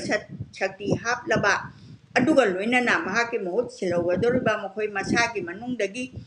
ꯐꯪꯂꯛꯄ ꯙꯔꯃꯒꯤ ꯒ꯭ꯌꯥꯟ ꯂꯧꯁꯤꯡ ꯑꯗꯣ ꯁꯤꯟꯅꯍꯧꯅꯕ ꯇꯧꯔꯝꯃꯤ ꯃꯥꯒꯤ ꯂꯣꯏꯔꯛꯀꯗꯧꯔꯕꯅꯤ ꯃꯍꯥꯛꯀꯤ ꯍꯛꯆꯥꯡ ꯑꯗꯣ ꯆꯤꯛꯄ ꯁꯥꯕ ꯅꯥꯕ ꯇꯧꯗꯨꯅꯁꯨ ꯃꯍꯥꯛꯀꯤ ꯁꯃꯨꯗ꯭ꯔ ꯋꯥꯡꯃꯒꯤ ꯃꯤꯔꯩꯕꯥꯛꯀꯤ ꯑꯔꯣꯏꯕ ꯈꯣꯡꯆꯠ ꯆꯠꯂꯝꯃꯤ ꯃꯤꯁꯅꯔꯤꯁ ꯑꯣꯐ ꯆꯦꯔꯤꯇꯤ ꯑꯁꯦ ꯄꯣꯛꯀꯤ ꯑꯙꯤꯀꯥꯔꯒꯤꯗꯃꯛꯇ ꯄꯨꯟꯕ ꯀꯥꯡꯕꯨ ꯑꯣꯏꯕꯅ ꯃꯍꯥꯛꯅ ꯚꯦꯇꯤꯀꯥꯟꯗ ꯃꯍꯥꯛꯀꯤ ꯃꯍꯨꯠ ꯁꯤꯜꯍꯧꯕ ꯃꯤꯁꯛ ꯑꯗꯨ ꯃꯌꯥꯝ ꯃꯃꯥꯡꯗ ꯄꯨꯊꯣꯛꯇꯨꯅ ꯂꯥꯟꯊꯣꯛꯂꯝꯃꯤ ꯃꯍꯥꯛ ꯌꯨꯅꯥꯏꯇꯦꯗ ꯁ꯭ꯇꯦꯠꯇ ꯑꯔꯣꯏꯕ ꯑꯈꯟꯅꯕ ꯏꯀꯥꯏ ꯈꯨꯝꯅꯕ ꯎꯠꯄ ꯑꯣꯏꯅ ꯑꯋꯥꯔꯗ ꯑꯗꯨ ꯄꯤꯗ꯭ꯔꯤꯉꯩꯗ ꯊꯥ ꯈꯔꯒꯤ ꯃꯃꯥꯡꯗ ꯃꯉꯣꯟꯗ ꯂꯩꯕꯥꯛ ꯑꯁꯤꯒꯤ ꯑꯣꯅꯔꯦꯔꯤ ꯁꯤꯇꯤꯖꯟ ꯄꯤꯕ ꯃꯇꯝ ꯑꯗꯨꯗ ꯆꯠꯂꯝꯃꯤ ꯃꯍꯥꯛ ꯌꯥꯝꯅ ꯏꯀꯥꯏ ꯈꯨꯝꯅꯕ ꯑꯁꯦ ꯃꯍꯥꯛꯀꯤ ꯃꯔꯤꯔꯛ ꯁꯨꯕꯅꯤ ꯃꯍꯥꯛꯅ ꯚꯥꯔꯠꯇ ꯍꯜꯂꯛꯄꯗ ꯀꯜꯀꯇꯥꯗ ꯆꯠꯀꯗꯕ ꯂꯝꯕꯤꯗ ꯗꯤꯜꯂꯤꯗ ꯅꯣꯡꯃ ꯈꯛꯇꯪ ꯐꯥꯏꯔꯝꯃꯤ ꯑꯩꯒ ꯃꯍꯥꯛꯀ ꯂꯣꯏꯅꯅ ꯃꯇꯝ ꯑꯗꯨꯗ ꯄꯨꯡ ꯀꯌꯥꯃꯔꯨꯛ ꯂꯩꯔꯝꯃꯤ ꯋꯥꯔꯤꯁꯤꯡ ꯑꯗꯨ ꯃꯍꯥꯛꯀ ꯑꯍꯥꯟꯕ ꯆꯍꯤ 12ꯃꯨꯛꯀꯤ ꯀꯨꯏꯔꯕꯒꯤ ꯃꯃꯥꯡꯗ ꯎꯅꯈꯤꯕꯒꯤ ꯅꯧꯍꯧꯅꯅ ꯅꯤꯡꯁꯤꯡꯕ ꯉꯥꯛꯇꯅꯤ ꯃꯍꯥꯛꯅ ꯑꯃꯨꯛ ꯍꯟꯅ ꯏꯆꯝ ꯆꯝꯕ ꯃꯤꯑꯣꯏꯕꯒꯤ ꯙꯔꯃ ꯊꯥꯖꯕ ꯅꯨꯡꯁꯤꯕꯒꯤ ꯃꯔꯝꯗ ꯉꯥꯡꯂꯝꯃꯤ ꯃꯍꯥꯛ ꯑꯩꯉꯣꯟꯗ ꯂꯥꯏ ꯈꯨꯔꯝꯕ ꯍꯥꯏꯕꯁꯦ ꯄꯤꯔꯤꯕ ꯃꯪꯒꯣꯜ ꯑꯃꯁꯨꯡ ꯏꯃꯨꯡ ꯃꯅꯨꯡ ꯑꯃ ꯑꯣꯏꯅ ꯂꯥꯏ ꯈꯨꯔꯝꯕꯒꯤ ꯃꯔꯨ ꯑꯣꯏꯕ ꯑꯗꯨ ꯅꯤꯡꯁꯤꯡꯂꯝꯃꯤ ꯄꯨꯟꯅ ꯂꯥꯏ ꯈꯨꯔꯝꯃꯤꯟꯅꯕ ꯑꯗꯒꯤ ꯅꯤꯡꯃꯤꯟꯅꯕ ꯏꯃꯨꯡ ꯑꯗꯨ ꯀꯥꯏꯅꯗꯅ ꯄꯨꯟꯅ ꯂꯩꯃꯤꯟꯅꯒꯗꯕꯅꯤ ꯍꯥꯏꯅ ꯃꯍꯥꯛꯅ ꯍꯟꯅ ꯍꯟꯅ ꯍꯥꯏꯔꯝꯃꯤ ꯑꯁꯨꯝꯅ ꯑꯔꯣꯏꯕ ꯃꯤꯀꯨꯞ ꯑꯗꯨ ꯂꯥꯛꯂꯕ ꯃꯇꯝꯗ ꯑꯩꯍꯥꯛ ꯑꯩꯒꯤ ꯏꯃꯨꯡ ꯃꯅꯨꯡꯒ ꯂꯣꯏꯅꯅ ꯀꯜꯀꯇꯥꯗ ꯃꯍꯥꯛꯀꯤ ꯙꯔꯃꯒꯤ ꯂꯨꯞꯀꯤ ꯁꯤꯁꯇꯔꯁꯤꯡ ꯕ꯭ꯔꯗꯔꯁꯤꯡꯒ ꯂꯣꯏꯅꯅ ꯂꯩꯅꯅ ꯆꯠꯂꯝꯃꯤ ꯀꯥꯏꯅꯕ ꯅꯪꯂꯕꯁꯤꯡ ꯑꯗꯨꯒ ꯑꯄꯨꯟꯕꯗ ꯑꯩꯉꯣꯟꯗ ꯁꯛꯇꯤꯒꯤ ꯏꯈꯧ ꯂꯥꯡꯕ ꯐꯥꯎꯔꯝꯃꯤ ꯃꯥꯗꯔ ꯇꯦꯔꯦꯁꯥꯅ ꯃꯔꯛ ꯃꯔꯛꯇ ꯂꯩꯕ ꯂꯥꯏꯌꯦꯡꯁꯪ ꯑꯗꯨꯃꯛꯇꯗ ꯃꯉꯣꯟꯗ ꯈꯨꯗꯝ ꯑꯣꯏꯅ ꯅꯤꯡꯉꯥꯏ ꯑꯣꯏꯕ ꯑꯅꯥꯕ ꯑꯣꯏꯕꯒꯤꯗꯃꯛꯇ ꯑꯋꯥꯔꯗ ꯄꯤꯈꯤꯕ ꯂꯥꯏꯌꯦꯡꯁꯪꯗ ꯁꯤꯗꯦ ꯍꯥꯏꯕꯁꯤ ꯈꯪꯕꯗ ꯌꯥꯝꯅ ꯅꯨꯡꯉꯥꯏꯔꯝꯃꯤ 1911ꯗ ꯒ꯭ꯌꯥꯟ ꯃꯥꯡꯗꯨꯅ ꯋꯥꯟꯊꯗꯨꯅ ꯀꯥꯂꯤꯐꯣꯔꯅꯤꯌꯥꯒꯤ ꯂꯥꯏꯁꯪ ꯑꯃꯗ ꯊꯨꯅ ꯄꯨꯈꯠꯄꯗ ꯂꯥꯏꯌꯦꯡꯃꯟ ꯊ꯭ꯔꯁ ꯑꯗꯨꯒꯤ ꯋꯥꯈꯜ ꯈꯟꯕꯗ ꯃꯍꯥꯛ ꯂꯥꯏꯌꯦꯡꯁꯪ ꯑꯗꯨ ꯆꯦꯟꯅꯅꯕ ꯍꯣꯠꯅꯈꯤꯕ ꯑꯗꯨ ꯇꯥꯕꯗ ꯑꯩꯉꯣꯟꯗ ꯌꯥꯝꯅ ꯅꯣꯛꯅꯤꯡꯕ ꯅꯨꯡꯉꯥꯏꯕ ꯑꯃꯁꯨ ꯐꯥꯎꯈꯤ ꯑꯍꯤꯡ ꯑꯗꯨꯗ ꯃꯍꯥꯛꯅ ꯈꯨꯅꯤꯡ ꯀꯥꯡꯂꯗꯨꯅ ꯅꯥꯁꯣꯝ ꯄꯤꯛꯅ ꯆꯠꯄꯗꯣ ꯎꯕ ꯑꯄꯪ ꯇꯥꯔꯕ ꯃꯦꯇ꯭ꯔꯣꯟ ꯑꯗꯨꯅ ꯃꯥꯕꯨ ꯑꯃꯨꯛ ꯍꯟꯅ ꯐꯃꯨꯡꯗ ꯄꯨꯁꯤꯟꯗꯨꯅ ꯊꯝꯂꯝꯃꯤ ꯊꯧꯗꯣꯛ ꯑꯗꯨꯒꯤ ꯃꯇꯨꯡꯗ ꯅꯔꯁ ꯑꯃ ꯃꯊꯧ ꯇꯧꯍꯟꯗꯨꯅ ꯑꯃꯨꯛ ꯆꯦꯟꯊꯣꯛꯈꯤꯗꯅꯕ ꯉꯥꯛ ꯁꯦꯜꯂꯝꯃꯤ ꯃꯍꯥꯛꯅ ꯇꯥꯏꯕꯪꯄꯥꯟ ꯊꯥꯗꯣꯛꯇꯨꯅ ꯆꯠꯈꯤꯕ ꯑꯁꯦ ꯃꯍꯥꯛꯅ ꯄꯥꯝꯖꯕ ꯑꯗꯨꯃꯛꯇꯤ ꯑꯣꯏꯕ ꯌꯥꯏ ꯃꯍꯥꯛꯅ ꯌꯥꯝꯅ ꯅꯨꯡꯁꯤꯖꯕ ꯁꯣꯍꯣꯔꯗ ꯂꯩꯕ ꯃꯥꯗꯔ ꯍꯥꯎꯁ ꯃꯍꯥꯛꯀꯤ ꯁꯤꯁꯇꯔꯁꯤꯡꯒꯤ ꯏꯀꯣꯏ ꯀꯣꯏꯁꯦꯟꯕ ꯃꯥꯂꯥ ꯄꯥꯏꯗꯨꯅ ꯐꯛꯂꯥꯡ ꯆꯜꯂꯕ ꯈ꯭ꯔꯤꯁꯇꯒꯤ ꯃꯨꯔꯇꯤ ꯊꯥꯗꯣꯛꯇꯅ ꯂꯩꯔꯤꯕ ꯃꯍꯥꯛꯅ ꯊꯣꯏꯗꯣꯛꯅ ꯅꯨꯡꯁꯤꯅ ꯂꯣꯏꯅꯖꯈꯤꯕ ꯁꯦꯟꯅꯖꯈꯤꯕ ꯃꯁꯤꯡ ꯂꯥꯡꯉꯝꯗ꯭ꯔꯕ ꯃꯤꯁꯤꯡ ꯑꯗꯨꯅ ꯖꯤꯖꯁꯀ ꯀꯔꯤꯒꯨꯝꯕ ꯑꯃꯠꯇ ꯈꯦꯠꯅꯗꯦ ꯍꯥꯏꯅ ꯂꯧꯖꯈꯤ ꯆꯌꯣꯜ ꯑꯁꯤꯗ ꯃꯤꯡꯁꯦꯜ ꯆꯟꯕ ꯎꯄꯨ ꯑꯃꯗ ꯚꯥꯔꯠꯀꯤ ꯃꯆꯨ ꯑꯍꯨꯝꯒꯤ ꯐꯤꯔꯥꯜꯅ ꯀꯨꯞꯂꯗꯨꯅ ꯃꯍꯥꯛꯀꯤ ꯍꯛꯆꯥꯡ ꯑꯗꯨ ꯀꯜꯀꯇꯥꯒꯤ ꯆꯔꯆ ꯑꯃꯗ ꯊꯣꯏꯗꯣꯛ ꯍꯦꯟꯗꯣꯛꯅ ꯏꯀꯥꯏ ꯈꯨꯝꯅꯕꯒ ꯂꯣꯏꯅꯅ ꯊꯝꯂꯝꯃꯤ ꯃꯥ ꯂꯩꯇ꯭ꯔꯀꯥꯟꯗ ꯃꯤ ꯂꯤꯁꯤꯡ ꯀꯌꯥꯅ ꯑꯔꯣꯏꯕ ꯈꯨꯔꯨꯝꯖꯗꯨꯅ ꯕꯤꯗꯥꯏ ꯄꯤꯕꯗꯒꯤ ꯊꯋꯥꯏ ꯌꯥꯎꯗ꯭ꯔꯕ ꯍꯛꯆꯥꯡ ꯂꯩꯔꯤꯕ ꯑꯗꯨꯒꯤ ꯃꯅꯥꯛꯇ ꯂꯦꯡꯗꯅ ꯂꯩꯕ ꯃꯤ ꯃꯤꯂꯤꯌꯟ ꯀꯌꯥꯅ ꯂꯩꯕ ꯁꯣꯍꯔ ꯑꯁꯤꯒꯤ ꯃꯔꯨ ꯌꯧꯅ ꯁꯣꯛꯏ ꯍꯥꯏꯕꯁꯦ ꯄ꯭ꯔꯃꯥꯟ ꯇꯧꯔꯝꯃꯤ ꯃꯥꯂꯦꯝꯒꯤ ꯑꯇꯣꯞꯄ ꯃꯐꯝ ꯑꯃꯠꯇꯗ ꯊꯦꯡꯅꯈꯤꯗꯕ ꯑꯃꯒ ꯁꯔꯨꯛ ꯌꯥꯃꯤꯟꯅꯕꯒꯤ ꯑꯋꯥꯡꯕ ꯋꯥꯈꯜ ꯊꯧꯅꯥ ꯑꯃꯗꯤ ꯁꯛꯇꯤ ꯑꯃ ꯀꯜꯀꯇꯥꯒꯤ ꯁꯣꯍꯔ ꯑꯁꯤꯗ ꯂꯩ ꯍꯥꯏꯕ ꯃꯍꯥꯛꯅ ꯑꯩꯉꯣꯟꯗ ꯏꯇꯠ ꯇꯠꯇꯅ ꯍꯥꯏꯈꯤ ꯃꯐꯝ ꯑꯁꯤꯗ ꯂꯥꯏꯔꯕꯁꯤꯡꯅ ꯃꯈꯣꯏꯒꯤ ꯂꯩꯇ ꯂꯥꯏꯔ ꯁꯔꯨꯛ ꯌꯥꯃꯤꯟꯅꯕꯇ ꯅꯠꯇꯦ ꯍꯦꯟꯅ ꯃꯔꯨ ꯑꯣꯏꯕꯗꯤ ꯌꯨꯝꯂꯣꯟꯅꯕꯗ ꯗꯔꯀꯥꯔ ꯑꯣꯏꯕꯗꯨ ꯈꯪꯉꯤ ꯃꯍꯥꯛꯅ ꯋꯥꯔꯤ ꯂꯤꯈꯤ ꯑꯋꯥꯡꯕ ꯐꯖꯕ ꯋꯥꯈꯜ ꯑꯁꯦ ꯑꯩꯅ ꯀꯜꯀꯇꯥꯗ ꯆꯌꯣꯜ ꯑꯗꯨꯗ ꯎꯕ ꯐꯪꯈꯤ ꯍꯥꯏꯗꯤ ꯑꯏꯕꯅ ꯃꯤ ꯂꯤꯁꯤꯡ ꯀꯌꯥꯅ ꯃꯥꯕꯨ ꯑꯔꯣꯏꯕ ꯕꯤꯗꯥꯏ ꯄꯤꯕ ꯊꯣꯔꯛꯂꯕꯁꯨ ꯃꯈꯣꯏꯁꯤꯡꯒꯤ ꯃꯁꯤꯡ ꯑꯗꯨꯗꯤ ꯃꯔꯨ ꯑꯣꯏꯗꯦ ꯍꯦꯟꯅ ꯃꯔꯨ ꯑꯣꯏꯕꯗꯤ ꯑꯥꯔꯊ ꯂꯩꯔꯤꯕꯗꯤ ꯅꯛꯅꯈ꯭ꯔꯕ ꯅꯨꯡꯁꯤꯖꯕ ꯃꯤꯁꯛ ꯑꯗꯣ ꯃꯥꯡꯕꯗ ꯍꯣꯡꯍꯟꯕ ꯉꯝꯗ꯭ꯔꯕ ꯋꯥꯈꯜ ꯃꯇꯥ ꯑꯗꯨꯅꯤ ꯄꯨꯡ ꯀꯌꯥꯃꯨꯛ ꯑꯔꯣꯏꯕ ꯕꯤꯗꯥꯏ ꯄꯤꯕ ꯂꯥꯛꯂꯤꯕ ꯃꯤ ꯂꯤꯁꯤꯡ ꯀꯌꯥꯒꯤ ꯃꯥꯏꯊꯣꯡ ꯑꯗꯨ ꯌꯦꯡꯂꯝꯃꯤ ꯃꯃꯥ ꯃꯄꯥꯅ ꯄꯨꯔꯛꯄ ꯄꯤꯛꯂꯤꯕ ꯑꯉꯥꯡꯁꯤꯡꯅ ꯃꯈꯣꯏꯒꯤ ꯃꯔꯥꯏꯕꯛꯇ ꯂꯩꯃꯥꯏꯗ ꯁꯣꯛꯂꯗꯨꯅ ꯃꯇꯝ ꯆꯨꯞꯄꯒꯤ ꯅꯤꯡꯁꯤꯡꯗꯨꯅ ꯂꯩꯍꯧꯒꯅꯤ ꯍꯥꯏꯕꯒꯤ ꯏꯀꯥꯏ ꯈꯨꯝꯅꯕ ꯎꯠꯂꯤ ꯌꯥꯝꯅ ꯂꯥꯏꯔꯈ꯭ꯔꯕ ꯇꯣꯟꯈ꯭ꯔꯕ ꯃꯍꯥꯛꯅ ꯅꯨꯡꯁꯤꯈꯤꯕꯁꯤꯡ ꯑꯗꯨꯃꯛꯅ ꯃꯇꯝ ꯑꯃꯗ ꯃꯥꯒꯤ ꯁꯥꯔꯤꯒꯤ ꯐꯤꯖꯤ ꯁꯣꯛꯆꯕ ꯐꯪꯖꯕ ꯑꯗꯨꯒꯨꯝꯕ ꯃꯤꯡꯁꯦꯜ ꯆꯟꯕ ꯎꯄꯨꯗꯣ ꯁꯣꯛꯅꯕ ꯆꯪꯁꯤꯜꯂꯛꯂꯝꯃꯤ ꯁ꯭ꯀꯨꯜꯒꯤ ꯑꯉꯥꯡꯁꯤꯡ ꯂꯦꯞꯂꯤꯕꯁꯤꯡ ꯑꯗꯨꯅ ꯃꯤꯅꯤꯠ ꯈꯔ ꯍꯦꯟꯅ ꯁꯥꯡꯂꯕ ꯕꯪꯒ꯭ꯂꯥ ꯂꯥꯏꯁꯣꯟ ꯏꯁꯩ ꯁꯛꯅꯕ ꯇꯧꯔꯝꯃꯤ ꯃꯤ ꯀꯌꯥ ꯑꯃꯅ ꯑꯉꯧꯕ ꯊꯝꯕꯥꯜꯁꯤꯡꯅ ꯄꯨꯛꯅꯤꯡ ꯍꯨꯅ ꯅꯤꯡꯊꯤꯖꯅ ꯁꯦꯝꯂꯕ ꯂꯩ ꯄꯔꯦꯡ ꯄꯨꯔꯛꯂꯝꯃꯤ ꯃꯗꯔ ꯇꯦꯔꯦꯁꯥꯅ ꯊꯦꯡꯅꯖꯈꯤꯕ ꯁꯛꯈꯪꯅꯖꯕ ꯙꯔꯃ ꯄꯨꯝꯅꯃꯛꯀꯤ ꯃꯤꯁꯤꯡꯅ ꯇꯨꯃꯤꯟꯅ ꯋꯥ ꯉꯥꯡꯗꯅ ꯑꯃꯠꯇ ꯑꯣꯏꯅ ꯄꯨꯟꯗꯨꯅ ꯑꯋꯥꯕ ꯁꯔꯨꯛ ꯌꯥꯃꯤꯟꯅꯈꯤꯕ ꯑꯗꯨ ꯌꯥꯝꯅ ꯑꯐꯕ ꯈꯔ ꯄꯨꯔꯛꯂꯝꯃꯤ ꯚꯥꯔꯠ ꯁꯔꯀꯥꯔꯅ ꯂꯩꯕꯥꯛꯀꯤ ꯑꯣꯏꯕ ꯑꯔꯣꯏꯕ ꯃꯊꯧ ꯃꯉꯝ ꯄꯥꯡꯊꯣꯛꯇꯨꯅ ꯃꯍꯥꯛꯄꯨ ꯏꯀꯥꯏ ꯈꯨꯝꯅꯖꯈꯤ ꯃꯍꯥꯛꯀꯤ ꯀꯥꯏ ꯍꯥꯏꯗꯤ ꯑꯩꯈꯣꯏꯒꯤꯗꯤ ꯃꯤ ꯂꯩꯇꯕ ꯃꯤꯗꯨꯕꯨ ꯍꯥꯞꯄꯤꯕ ꯀꯥꯏ ꯑꯗꯨ ꯃꯇꯝ ꯑꯃꯗ ꯃꯍꯥꯠꯃꯥ ꯒꯥꯟꯙꯤ ꯑꯃꯁꯨꯡ ꯖꯋꯥꯍꯔꯂꯥꯜ ꯅꯦꯍꯔꯨꯗ ꯄꯨꯈꯤꯕ ꯅꯣꯡꯃꯩꯒ ꯂꯣꯏꯅꯅ ꯒꯥꯔꯤ ꯑꯗꯨꯗ ꯍꯥꯞꯇꯨꯅ ꯄꯨꯔꯝꯃꯤ ꯍꯥꯏꯗꯤ ꯌꯥꯝꯅ ꯑꯣꯅꯔ ꯇꯧꯕꯗꯣ ꯑꯔꯣꯏꯕ ꯃꯊꯧ ꯃꯉꯝ ꯄꯥꯡꯊꯣꯛꯄꯒꯤ ꯊꯕꯛ ꯀꯜꯀꯇꯥꯗꯒꯤ ꯈ꯭ꯋꯥꯏꯗꯒꯤ ꯆꯥꯎꯔꯕ ꯏꯟꯗꯣꯔ ꯁ꯭ꯇꯦꯗꯤꯌꯝꯗ ꯇꯧꯕꯗꯣ ꯅꯣꯡꯖꯨ ꯄꯟꯊꯥꯅꯤꯅ ꯃꯔꯝ ꯆꯥꯕ ꯑꯃꯗꯤ ꯑꯣꯏꯔꯝꯃꯤ ꯆꯍꯤ ꯀꯌꯥꯒꯤ ꯃꯃꯥꯡꯗ ꯃꯉꯣꯟꯗ ꯈ꯭ꯋꯥꯏꯗꯒꯤ ꯋꯥꯡꯕ ꯁꯤꯚꯤꯂꯤꯌꯟꯒꯤ ꯏꯀꯥꯏ ꯈꯨꯝꯅꯈꯤꯕ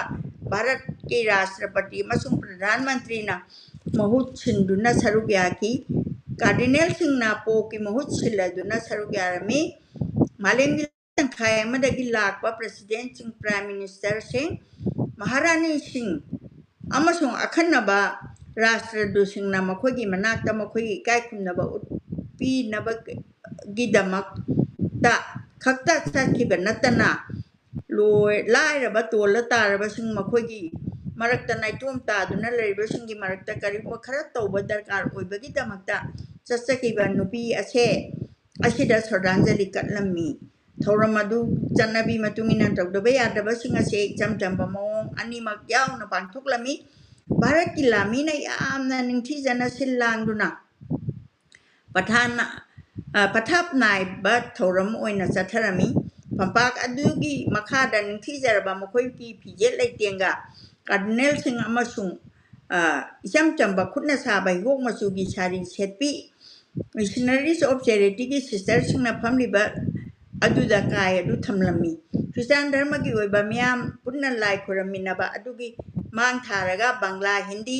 ꯏꯪꯒ꯭ꯔꯥꯖꯤ ꯃꯤꯁꯅꯔꯤꯁ ꯑꯣꯐ ꯆꯦꯔꯤꯇꯤ ꯁꯤꯁꯇꯔꯁꯤꯡꯅ ꯂꯥꯏꯁꯣꯟ ꯏꯁꯩ ꯁꯛꯂꯝꯃꯤ ꯊꯧꯔꯝ ꯑꯗꯨ ꯚꯥꯔꯠꯀꯤ ꯃꯔꯨꯑꯣꯏꯕ ꯙꯔꯃꯁꯤꯡꯒꯤ ꯃꯍꯨꯠꯁꯤꯡ ꯄꯨꯟꯅ ꯂꯥꯛꯇꯨꯅ ꯆꯥꯕ ꯏꯀꯥꯏ ꯈꯨꯝꯅꯕ ꯎꯠꯆꯗꯨꯅ ꯈꯣꯟꯖꯦꯜ ꯍꯧꯅ ꯇꯣꯉꯥꯟ ꯇꯣꯉꯥꯟꯕ ꯙꯔꯃꯒꯤ ꯂꯥꯏꯔꯤꯛ ꯄꯥꯗꯨꯅ ꯂꯣꯏꯁꯤꯜꯂꯝꯃꯤ ꯄꯨꯝꯅꯃꯛ ꯑꯁꯦ ꯄꯤꯛꯇꯤ ꯄꯤꯛꯄ ꯑꯗꯨꯝꯅꯗꯤ ꯑꯣꯏꯔꯒ ꯌꯥꯝꯅ ꯅꯨꯡꯁꯤꯅꯤꯡꯉꯥꯏ ꯑꯣꯏꯕ ꯃꯍꯥꯛꯅ ꯇꯧꯖꯈꯤꯕ ꯊꯕꯛꯀꯤ ꯈꯨꯗꯝ ꯁꯤꯝꯕꯣꯜ ꯀꯌꯥ ꯑꯃꯁꯨ ꯌꯥꯎꯔꯤ ꯀꯣꯋꯥꯀꯔ ꯑꯃꯅ ꯕꯣꯝꯕꯇꯤ ꯑꯃ ꯀꯜꯂꯝꯃꯤ ꯃꯃꯥ ꯃꯄꯥ ꯂꯩꯖꯗꯕ ꯑꯉꯥꯡ ꯑꯃꯅ ꯑꯄꯤꯛꯄ ꯂꯩ ꯆꯔꯣꯡ ꯑꯃ ꯄꯨꯔꯛꯂꯝꯃꯤ ꯃꯌꯥꯝ ꯄꯨꯟꯅ ꯂꯥꯏ ꯈꯣꯏꯔꯝꯃꯤꯟꯅꯕꯗ ꯁꯤꯖꯤꯟꯅꯅꯕꯒꯤꯗꯃꯛꯇ ꯏꯁꯤꯡꯗ ꯈꯨꯟꯗꯥ ꯂꯩꯇꯥꯗꯨꯅ ꯂꯩꯕ ꯕꯟꯗꯤ ꯑꯃꯅ ꯌꯨꯅ ꯈ꯭ꯔꯤꯁꯇꯤ ꯂꯥꯏꯅꯥꯅ ꯅꯥꯔꯕ ꯃꯤ ꯑꯃꯅ ꯑꯃꯁꯨꯡ ꯇꯜꯅ ꯅꯥꯝ ꯁꯣꯏꯔꯕ ꯃꯤ ꯑꯃꯗ ꯀꯠꯂꯝꯃꯤ ꯁꯤꯁꯇꯔ ꯅꯤꯃꯂꯥꯅ ꯑꯍꯥꯡꯕ ꯆꯥꯎꯔꯕ ꯀꯞ ꯑꯃ ꯀꯠꯇꯨꯅ ꯃꯥꯗ ꯂꯩꯈꯤꯗꯕ ꯑꯁꯤꯗ ꯃꯈꯣꯏꯒꯤ ꯊꯃꯣꯏ ꯑꯁꯦ ꯄꯨꯡꯍꯥꯡ ꯍꯥꯡꯂꯦ ꯍꯥꯏꯕ ꯎꯠꯂꯝꯃꯤ ꯑꯗꯨꯒ ꯅꯣꯡꯆꯨꯞ ꯕꯦꯡꯒꯣꯜꯒꯤ ꯔꯤꯖꯅꯦꯜ ꯁꯨꯄꯦꯔꯤꯌꯔ ꯁꯤꯁꯇꯔ ꯃꯣꯅꯤꯀꯥꯅ ꯄꯦꯟꯁꯤꯜ ꯑꯃ ꯀꯠꯇꯨꯅ ꯃꯥꯗꯔ ꯇꯦꯔꯦꯁꯥꯅ ꯌꯥꯝꯅ ꯇꯣꯏꯅ ꯍꯥꯏꯖꯈꯤꯕ ꯃꯍꯥꯛ ꯏꯁꯣꯔꯒꯤ ꯃꯈꯨꯠꯇꯗꯤ ꯏꯆꯝ ꯆꯝꯕ ꯈꯨꯠꯂꯥꯏ ꯑꯃꯅꯤ ꯍꯥꯏꯕꯗꯣ ꯈꯨꯗꯝꯒꯤ ꯃꯁꯛ ꯑꯣꯏꯅ ꯎꯠꯂꯝꯃꯤ ꯑꯁꯨꯝꯅ ꯏꯁꯣꯔ ꯏꯕꯨꯡꯉꯣꯗꯤ ꯑꯩꯒꯤ ꯌꯥꯎꯁꯦꯟꯕꯅꯤ ꯍꯥꯏꯅ ꯏꯁꯩꯗꯨ ꯁꯛꯂꯝꯃꯤ ꯃꯈꯥ ꯇꯥꯅ ꯃꯆꯨ ꯃꯆꯨꯒꯤ ꯐꯤꯖꯣꯜ ꯁꯦꯠꯄ ꯇꯣꯉꯥꯟ ꯇꯣꯉꯥꯟꯕ ꯙꯔꯃ ꯆꯠꯄ ꯁꯥꯒꯩ ꯖꯥꯠ ꯀꯌꯥꯒꯤ ꯃꯤꯁꯤꯡ ꯏꯅꯥꯛ ꯈꯨꯟꯕ ꯈ꯭ꯋꯥꯏꯗꯒꯤ ꯇꯣꯜꯂ ꯇꯥꯔꯕꯁꯤꯡ ꯄꯨꯝꯅꯃꯛ ꯑꯋꯥꯕꯒꯤ ꯃꯤꯀꯨꯞ ꯑꯁꯤꯗ ꯈꯦꯟꯅꯕ ꯂꯩꯇꯅ ꯑꯃꯠꯇ ꯑꯣꯏꯅ ꯂꯦꯞꯂꯝꯃꯤ ꯁꯤꯁꯇꯔꯁꯤꯡꯅ ꯃꯍꯥꯛꯀꯤ ꯑꯔꯣꯏꯕ ꯄꯣꯊꯥꯐꯝ ꯑꯗꯨ ꯍꯥꯟꯅꯅ ꯈꯟꯈ꯭ꯔꯕꯅꯤ ꯂꯩꯔꯣꯟ ꯆꯟꯅꯕ ꯃꯐꯝ ꯑꯁꯤꯗ ꯃꯥꯗꯔ ꯇꯦꯔꯦꯁꯥꯅ ꯃꯥꯒꯤ ꯑꯅꯤꯡꯕ ꯑꯄꯥꯝꯕ ꯐꯣꯡꯗꯣꯛꯂꯝꯕꯗ ꯚꯦꯇꯤꯀꯥꯟ ꯅꯠꯇꯦ ꯃꯥꯒꯤ ꯄꯣꯛꯐꯝ ꯁꯥꯠꯐꯝ ꯑꯣꯏꯔꯤꯕ ꯂꯩꯄꯥꯛ ꯑꯜꯕꯦꯅꯤꯌꯥꯟꯒꯤ ꯃꯥꯒꯤ ꯏꯃꯨꯡꯒꯤ ꯃꯤꯁꯤꯡꯒꯤ ꯃꯣꯡꯐꯝ ꯃꯅꯥꯛꯇꯁꯨ ꯅꯠꯇꯦ ꯃꯍꯥꯛꯀꯤ ꯁꯤꯁꯇꯔ ꯈꯔ ꯂꯩꯔꯣꯟ ꯆꯟꯈꯤꯕ ꯃꯥꯗꯔ ꯍꯥꯎꯁꯀꯤ ꯂꯝꯕꯦꯟꯗ ꯆꯠꯂꯒ ꯂꯩꯕ saint ꯖꯣꯟꯒꯤ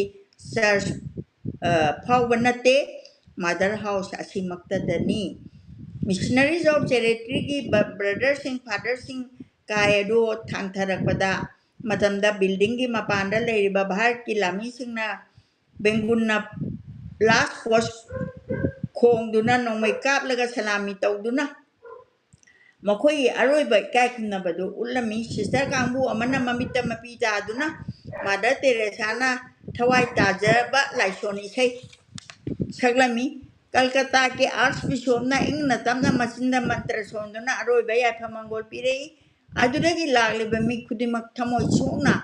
makhutna leba khubam amamam pairaga leiron chanba duda hablei mahake aroiba pothapham adu mahangna ningjakhiba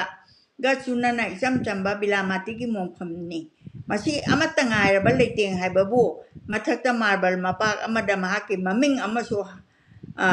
amasung haktuna thamba wa aina nakhoibu nungsi bagum aikhoi amaga nungsina si haina thaba sini mahak sigraba matungda mahakudi sine haina laukthuk kadawdi bara adu laukthokpa taragana karamba matamdano haina aina itatatana hangjarami ahongba leitaba pakhumdi aigi pungning madugidamakta thoidokpa maru oide haibase maramdi mafam khudingda leiba misingna dharmajat bijat khenaba thamdana khaidana makhoigi miengda mahakna makhoigi pungningda asum aran lepa ngakpigani asum aran lepa khwaidagi mangjin thaba ama oina lekhrabani sikraba matungda risi ama oina laukthongnaba thabak chathragani haiba sidi mangjongna na yaraba soidraba wafamni adubu Mother Teresa na punsi chupada maki French lamboibi Lexus ki Saint Teresa gi nongpa matau adu kharadang khudam oina utke haibase khangjabada mapungning da soidana penjarangwani naha oiribi Agnes na mahaki yamna ngalingai matamda nupi asigi pungning gi iput kaya phangki mahak Loreto da lamboibi singi marakta yawba matamda nupi asigi maming lowki Mother Teresa punsi chupa nonglukna chamna amasung miyeng kayada miyamna khangnariba isam chambi nupi ama oina leiki adungoina mahak juk asigi khwaidagi thoidok khandokpa mi ama oikhi mahak lai su yamna heiba pandit nate adungoina monda seliba yamna maru oikraba loksinga do darshanik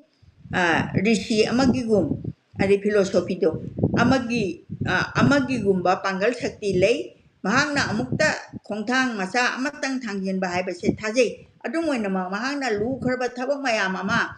malengi mafong kya amukta matam da paikhalami mahak thabak adu oithokpa yanaba dan tawrakpasing mi million kaya tawimal khangna miyamna khanghalami adungoina mahangna ningsinglibadi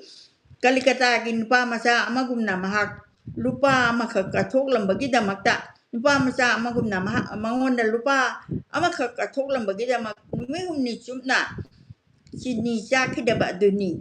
hinduna ayama matamda bharata leiduna thabak tawrabasu mahangna kanagumba matabu dharma onthoknaba honakhiba leite yamna tamjaningai oiba aduga Christianity si aina tinajarakpadasu makhoi dharma onba khotpa campaign karika kaikuma mata ai samak sahi tramathoi school duda ai thabak tawjarami ado aiga thek thangnana leibase adu nongmata moi Christian onna naba hairakibadi leite adu soidana Mother Teresa gi philosophy se aina yamna appreciate tawjai hinduna ayamba taba bharata leiduna thabak tawrabasu mahangna kanagumba amatabu dharma onthoknaba honakhiba leite dharma olhanba haibasidi aigi thabak natte ishorgi thabak ni haina mahangna haiki wakhal asina lamjingduna mahangna leiriba akoibagi phibam adu ningthijana chashenba ngamlami maram aduna Jisuna kanna thaja jabana mahangna uribasing thengnaribasing asi seba tawduna thenaribasing punamak Jisu wana urami ikuidana chahi khara asigi maramda mahaki thabakta songningai oiba mongda samalojana kanna tawropasu aina mongonda tamlami mahaku political right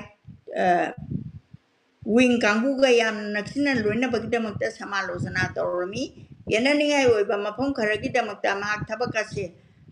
mahangna sel lobgidamakta mahaku sathina hunba yawrami hadi mana tawriba lingkhaliba piriba medical gi adagi leibhamgi dodi paisa gi darkar di leitabra punamakna khandhaminasi मादी कराई दे पछा तालगा लौगदोरी सेबादुने अखोइना खनगदबदी अदुगी पाउखुम महांगना खुदक्ता यामना सुचिना पिरमी महांगना हाइकी ai kana matata su selfie hai kibelete ai na bopung phar bai sorgi thawyal mi ki makha ponduna leri bani ai tolo phang banate sarkar gi sentang phang banate search na mateng pi ba sunate ko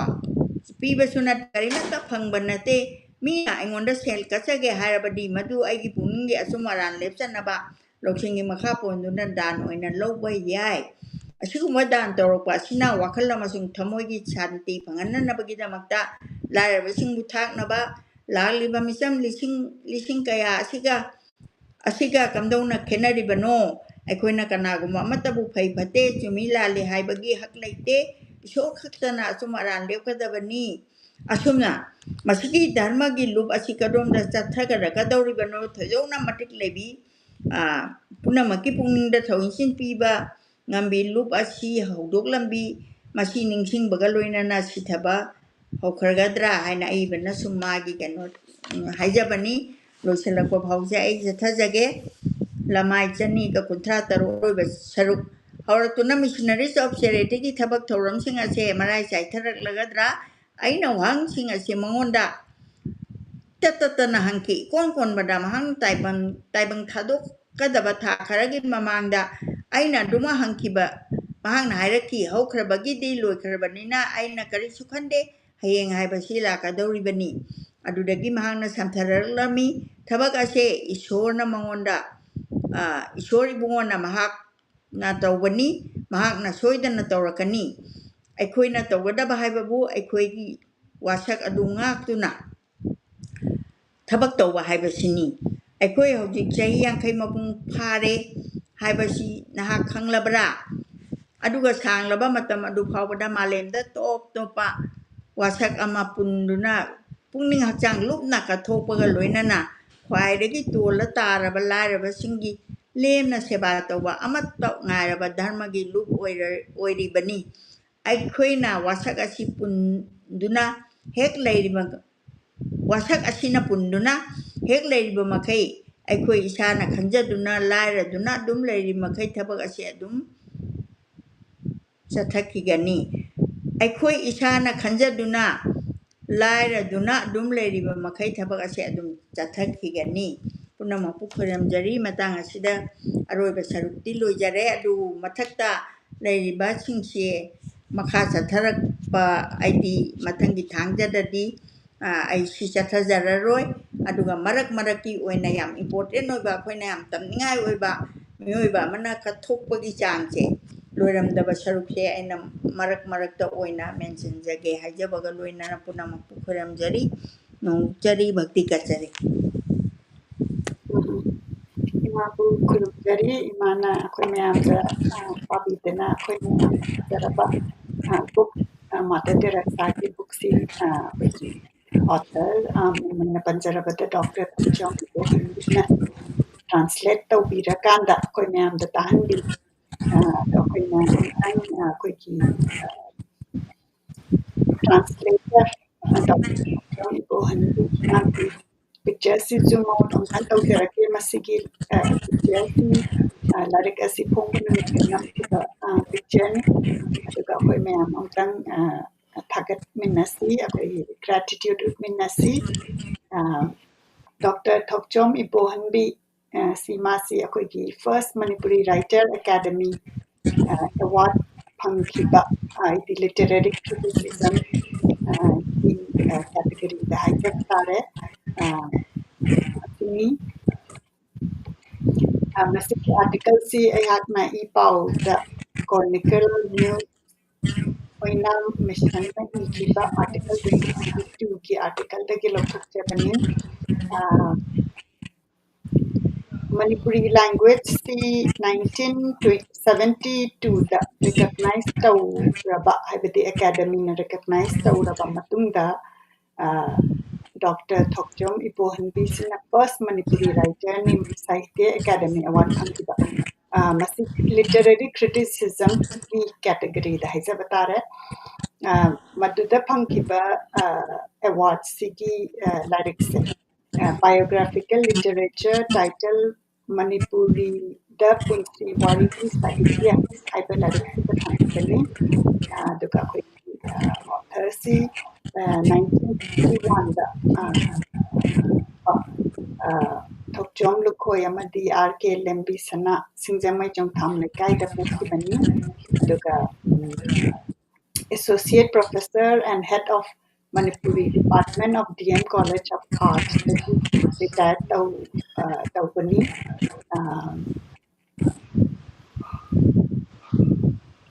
adagi masida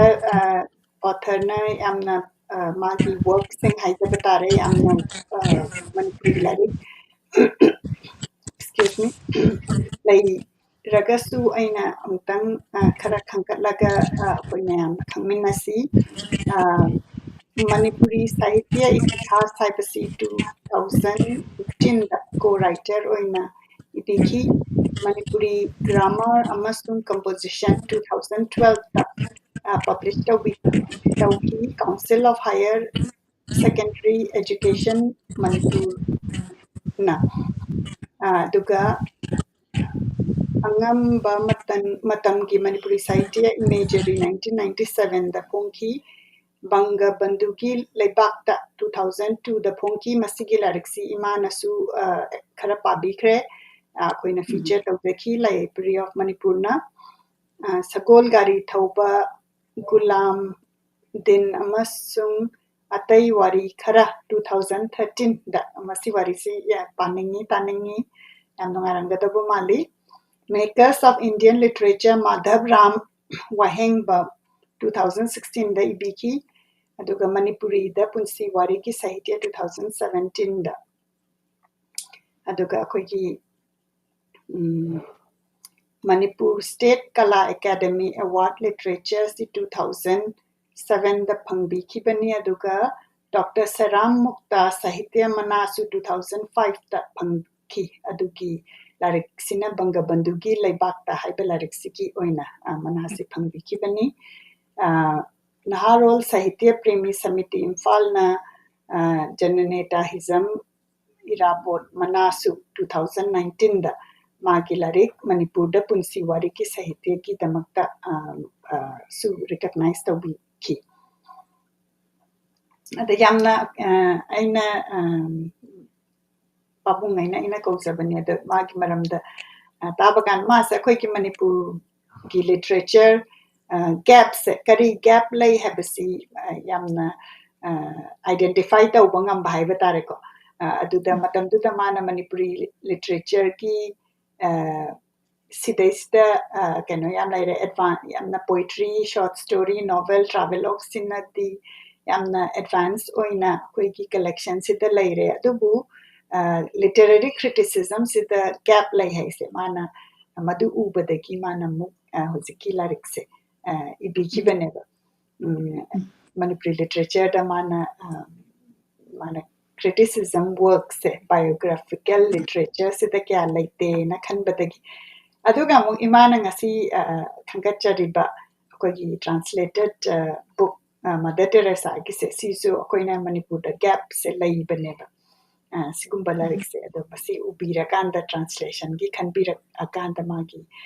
energy and work lokhatpi base masi tabade ngai chai adana pabung bukrum jari sigumba larik se koi me am ki damakta translate ubira ga khudol to bi ki damakta adudi ima koi gisi matam su yaure pung minute taramuk aina comment khara pajaraga Mother Teresa ki quote kitanga share tawjage so imana additionally kari haibining bal lekbiri akoina minute tara ki manung sida keno tawna bakki damakta nangi dum chatharo aigidi mathangida gap se sum lerakanda ai yam important oiba thado oba top khara lei ado ai miyam bidamakta khudul tamjage ado ngasi damakta de ai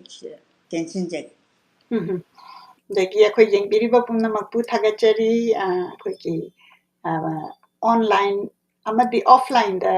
comment thambiramba pumnamakpu so khoina pajai yamna nungai khoina yamna koi community ꯁꯤꯗ ꯃꯐꯝ ꯗ ꯂꯩꯔꯒꯁꯨ ꯑꯩꯈꯣꯏꯒꯤ ꯃꯅꯤꯄꯨꯔꯤꯒꯤ ꯂꯤꯇꯔꯦꯆꯔꯁꯤꯗ interest ꯂꯧꯕꯤꯔꯀꯥꯟꯗ ꯇꯥꯕꯤꯕꯒꯤꯗꯃꯛꯇ ꯑꯩꯈꯣꯏꯒꯤ ꯑꯣꯊꯔ translator ꯄꯥꯕꯨꯡ ꯊꯧꯆꯝ ꯏꯕꯣꯍꯟꯕꯤꯁꯨ ꯌꯦꯡꯕꯤꯔꯤ ꯏꯝꯐꯥꯜꯗꯒꯤ ꯌꯦꯡꯕꯤꯔꯤ ꯈꯨꯔꯨꯝꯖꯔꯤ ꯄꯥꯕꯨꯡ dagi iche sadna yengbiri dulaland children home dagi yengbiri hairi imphal east dagi kurumjari iche ma masungina oibema monica haina haibirai iche sadna si mana dulaland gi children home da lairi si soidana social work ki oirangani iche na subidana smaina ai su manipur ki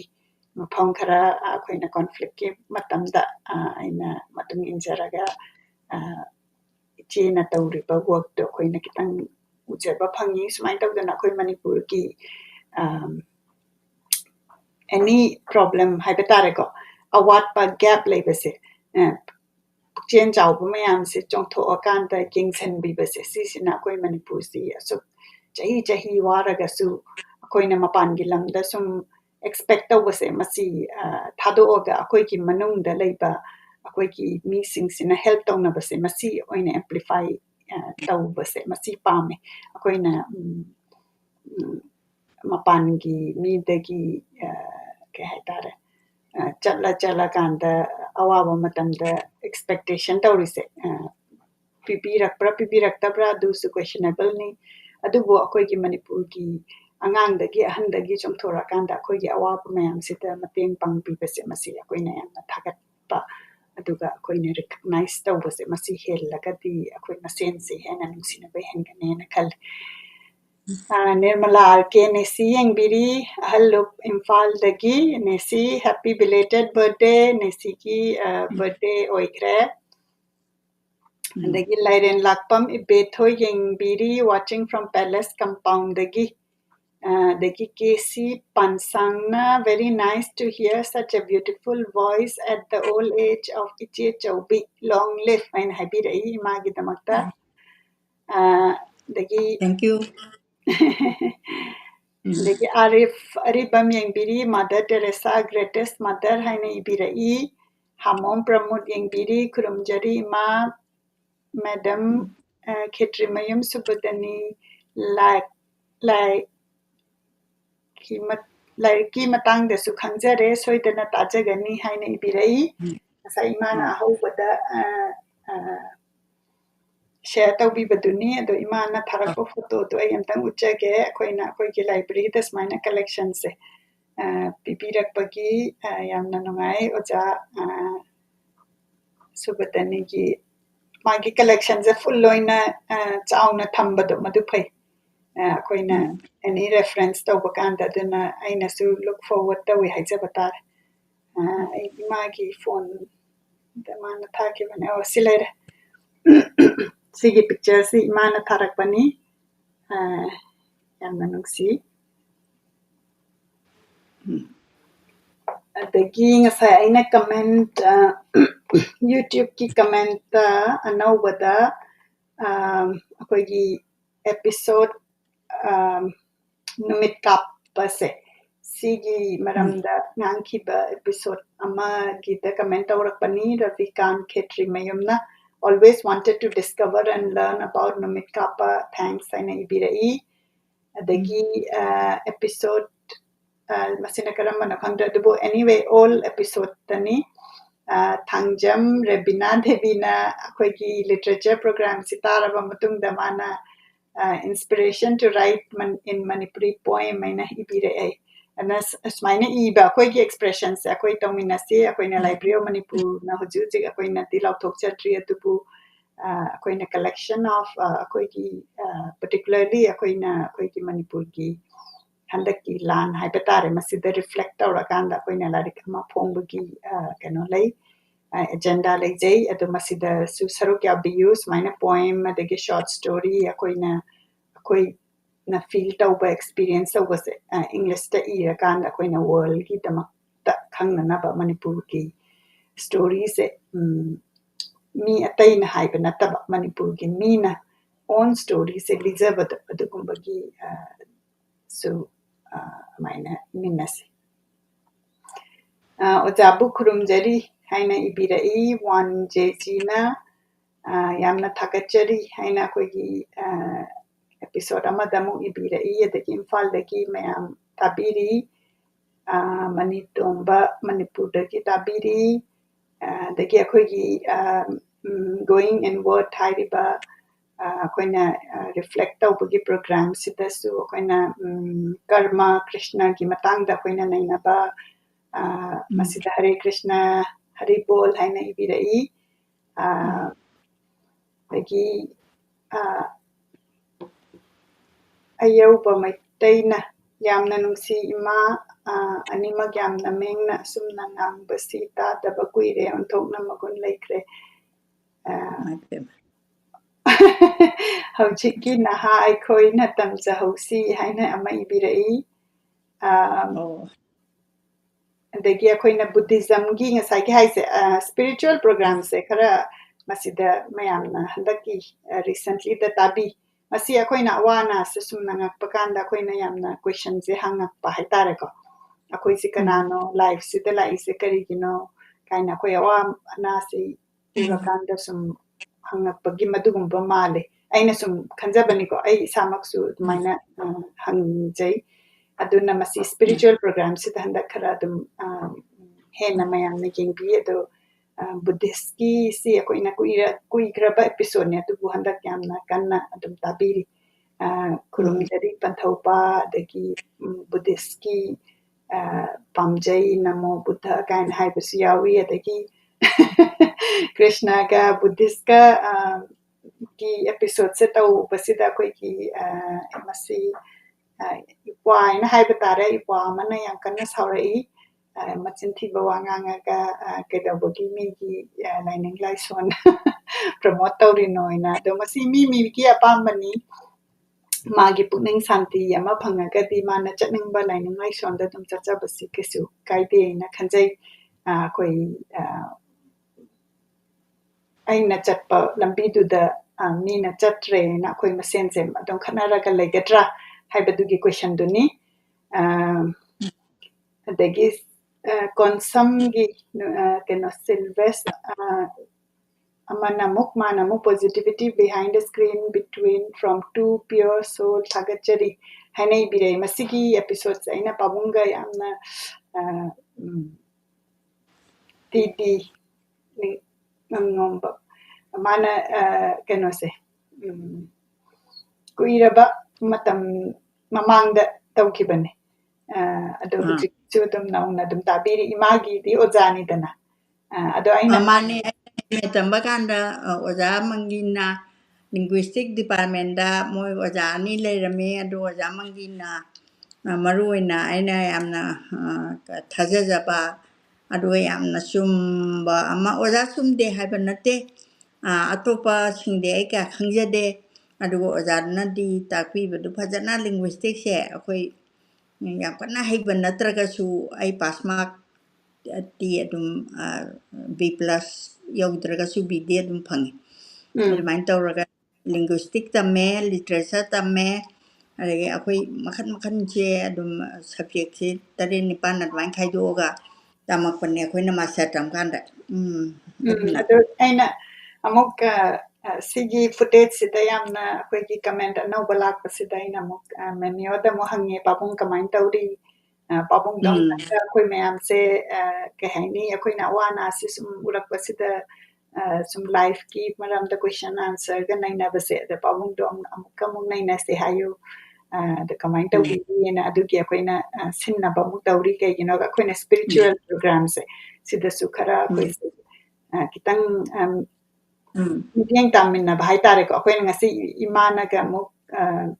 khoi gi ngasi gi lari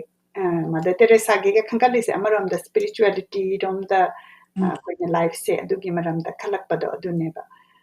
duna akhoi matam si su loisal ai su class ama chat ka da ba da si gi larik si aina Mother Teresa se dum angang wani ngai de gi aina ma se dum yamna follow tawje ado akhoi na youngster haiba tare ko akhoi na paisa aina akhoi na ngasa imana su pan ki ko ngasa ki larik sida पैसागी मरम सिदा माता तेरेसाना करी हैरमगे ऐसे अदुगी सिदा कितंग मागी माना सिदा इबी बस कितंग शेयर तौजगे अदुका कमेंट अमनिगे लैरी मसी पाथोकचरगा अखोई प्रोग्राम असि लोइसिनजना बतौरगे money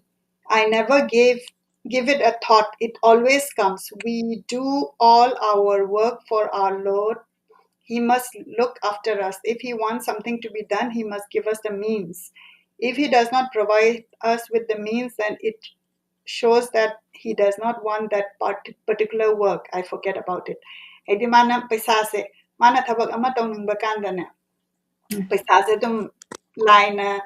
masigi lambi sida chatlaga madugi lambi duda dum nang thabak to taw hairati ne paisa se dum automatically dum la e kai deino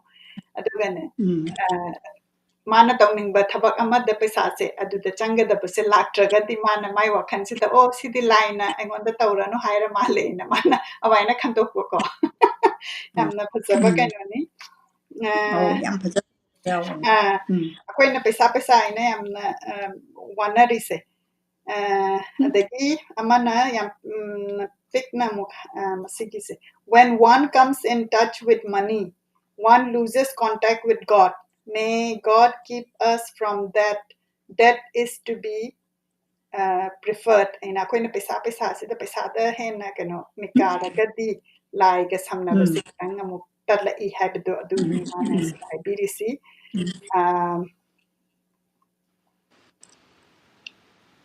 adagi amana I think that a person who is attached to riches who lives with the worry of riches is actually very poor. If this person puts his money at the service of others, then he is rich, very rich. Habiti akoina akoigi inakun bakot pasida yamna attachment do maduda leiragadi magi paisa du sangbaduda henna mangonda worry oibado duna yamna inakula kanda share tawdragadi asengbadi mase yamna laira bemine man laweba madate resana niko aduga mana magi aduda leizabase mana migi seba tawada piragadi mase yamna inakun bami mani na mana yamna phajaba keno yawe dana marak koina simaina keno pabase sisu koita wakhanda reflective hoy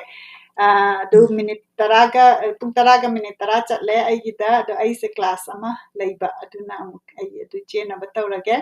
tamphadi bi yengbiri kurumjari haine ibirai adagi kc pansang sina amukasu ibirai masi kwa katheldagini iche chaubi please publish your next publication of poetry the first book lakanungda also super hit good book, write others also. Once again, I pray to God, it shall be the best spirit and health, long live and happy. And ngai imagi larik hambatu pabi bagi damakta ado larik si mayamna dum hangire do imana manipura lairabanina dum imadagi dum collector wiba yagani aduga aina su imada dum haibani imagi wari yam phajaba koina morally tamja baya bahai tare ko magi experience dagi madu ibadu lep kano ina sa haizabani adudi ima matang asida program asilo sin janaba tawzarage ima na any last word haibi aidi haijagadaba haibabu punamakpu khuramjaba punamakpu thagasaba aise hayeng chakrani ada haidubo ai paba ngamjage haiba mayamgi bon amtang pibiro aduga ngasigi losinjara adudi punamakpu thagachari kurumjari aduga last week da koi connectivity laitabagi program lepagi ngapi gani koi di ready dalai bane da ngasi di china yare ada matangi Saturday da soida namu naminasi masiharaga kurumjari punamakpu khuramjari